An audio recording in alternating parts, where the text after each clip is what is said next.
চালনা করার মানুষদেরকে আল্লাহ সিলেক্ট করে দিন। ইসরায়েলের নামে যে চক্রান্তের শিকার,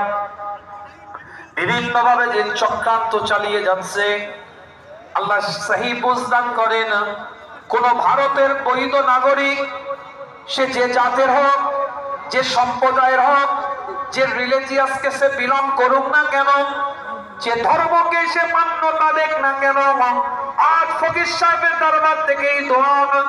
কোন ভারতীয় বৈধ নাগরিক এই ভারতবর্ষের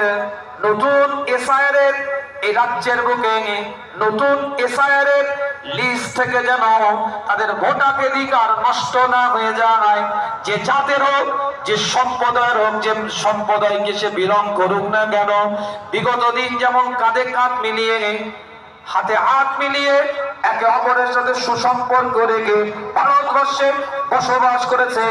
আগামীতেও আল্লাহ পাক বসবাস করার তৌফিক আল্লাহ আপনি দান করে দিন। কোন বৈধ নাগরিক আল্লাহ ভারতের এ রাজ্যের বুকে এসআইআর এর